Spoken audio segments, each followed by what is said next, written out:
then, of course, phone to get in contact there is 313-420-7487. That'd be Hollis P. Wood. All right, we're going to go to our callers here. I think we have here. Yep, yes. I'm here. Hello, caller. Thank you. Hi. Is this Jason calling from This is Jason calling from Organic Man Sam's Compassionate Club. Right. We just want to thank 3MA. We like the new direction you guys going in and how you enlighten the community. And, thanks for coming out more to the club, enlighten our caregivers and patients. I just want to give you a big thumbs up. Appreciate that very much. It's good seeing you this weekend as well, and good to see you out supporting the cause, Jay. And I enjoyed being at your club, and you got a good membership there, and it was a good day. I'd like to come back on another day. Yeah, I really like how you guys, taking care of the community. I think we're going in a good direction. Well, when we all work together, Jay, just like with you, this is Rick Thompson. When we all work together, then we make great things happen, All right. I wish we can do it every weekend. Well, thank you for calling in. We appreciate it. Yep. Appreciate all right, you. You guys have a good one. All right. Talk to you soon. Yeah. All right, so we're going to go to this 248 number now. Welcome to Planet Green Trees. You are on the air. Can you hear us? Hello, caller. This Ellen. is State Ellen. Representative Ellen Lipton. Yes. Hi there. Thank you for calling in, Representative Lipton. You're talking you bet. Talking with Michael Camorn. How are you, Representative? Hi. I'm very good, thank you. Let's explain who here. I think we have the Representative Durhal, I think, on the other line as well. Could that be true? 517? Representative? Maybe not. We'll come back. We're still waiting on the call-in on that then.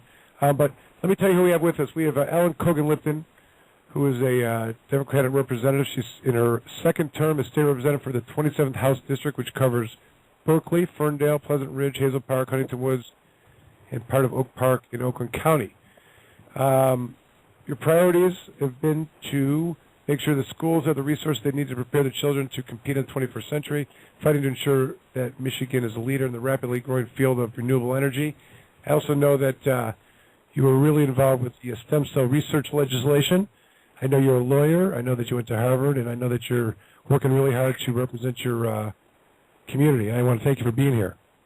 Thank you so much.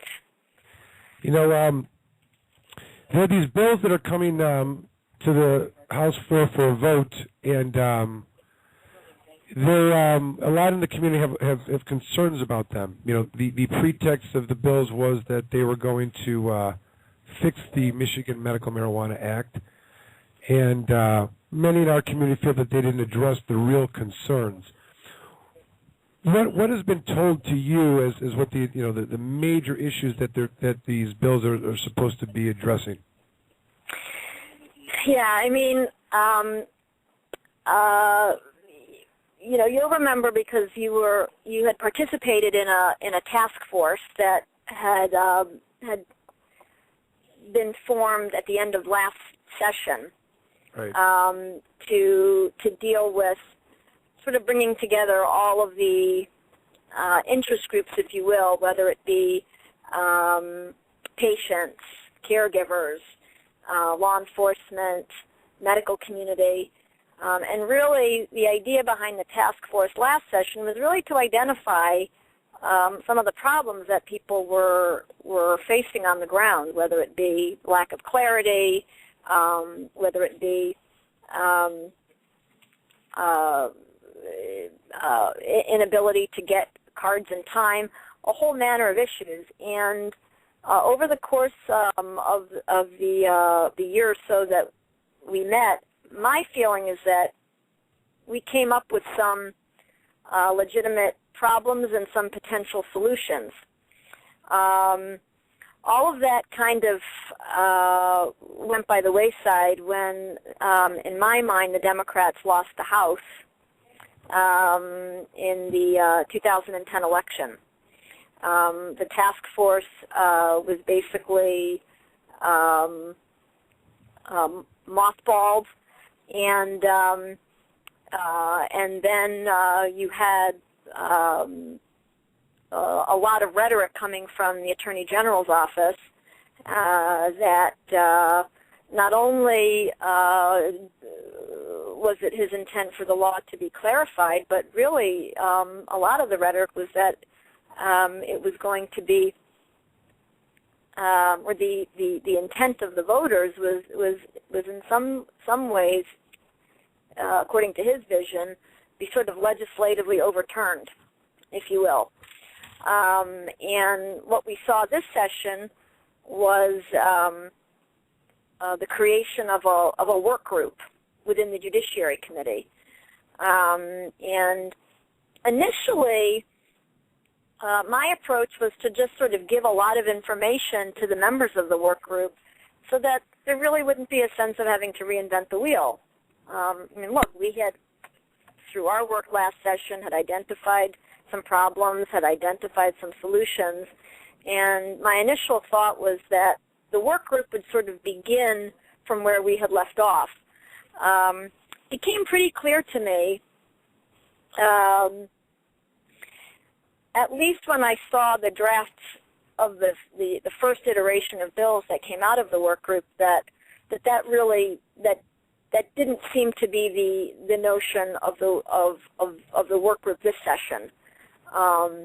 It occurred to me that rather than trying to provide clarity to areas of the current statute that were unclear, the intent really seemed to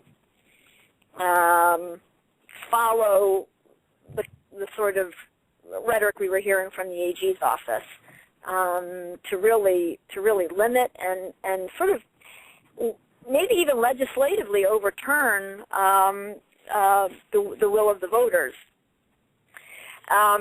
What I can say is the fact that only 4 bills of the initial, I believe it was a 12 or 14 bill package, the fact that only 4 bills made it out of Judiciary Committee, what I glean from that is that these are probably the only 4 bills that that the Republican majority was able to get out of committee. And I think that this particular issue is really bringing to light an internal struggle within the Republican Party right now on this issue, at least in this state. Because on the one hand, you have what I would call this sort of libertarian sort of faction within the Republican Party that whether they like a particular issue or not, once something is embedded in our state's constitution, they are willing to respect the will of voters. On the other hand, you have what I would call the sort of law and order faction, sort of the followers of the Attorney General, and this notion that the voters didn't know what they were doing, and therefore we must know better, and therefore we're going to impose our will. And so you're seeing this internal struggle, and I think that's the reason why only 4 bills were able to get out of committee. Someone asked me today, well, do you think the rest are, what do you think is going to happen with the rest of them? And to me, the fact that only 4 were voted out, at least at this point, this suggests to me that the Republican majority, at least in the House, and possibly even in the Senate as well, they don't necessarily have the votes to move the rest. So that's sort of a long-winded answer to the question, but I think that the 4 bills that we see are the best that they'll be able to get out of committee. And the fate is unclear on the floor. I mean, I suspect they'll be up for a vote in the next 2 weeks, but I'm not certain that the majority has absolutely lined up their votes on the floor. They need 56 to get it out of the House, and I'm not sure that they're there yet. First, let me just say, is Representative Durhal on the line with us? We had a 517 number calling. If you hear us, jump in. We've got you on. If not, we'll continue on with Representative Ellen Kogan-Lipton, who's kind enough to join us on Planet Green Trees. But you mentioned a lot of very interesting points, Representative, and you mentioned that the bills may be coming up for vote. We had heard that they were going to go as early as this Tuesday, the 17th. Have you heard anything to that effect, where they would go to vote? We go back into session. The legislature has been on a 2-week break, and we go back in on Tuesday. They're sitting on the floor now, and what I can tell you is that the majority, we don't know until literally the votes are put up on the board. I mean, they know what they know what their agenda is going to be. They don't share it with us until the very last minute. But it could come up as early as Tuesday, yes, because they have been voted out of committee, which means they're literally sitting on the floor. But as a practical matter, unless they've got 56 votes in their caucus to pass it, the likelihood of them putting it up are very slim. So what I've been telling, because the thing is, they've got in the Republican majority, right now it's a 63-47 split.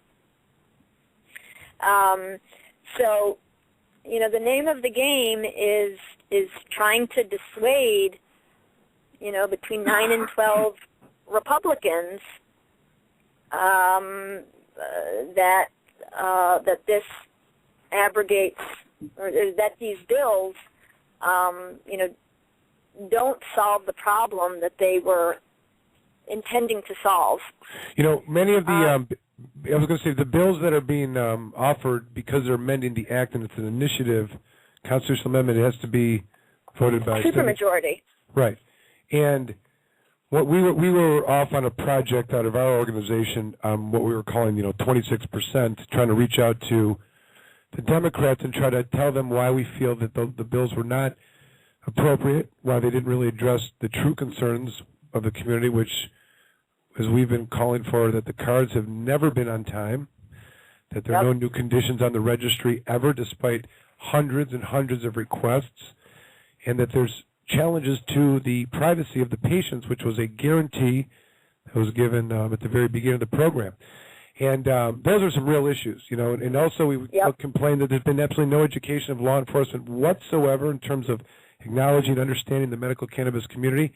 And the worst of it all is that courts throughout the state of Michigan have been depriving patients and caregivers who have been arrested for technical violations, the door being open, husbands and wives growing in the same room together, and they're being deprived the right to present a medical marijuana defense before a jury, and rulings going as far as to not letting the attorneys or the defendants talk about their medical marijuana card.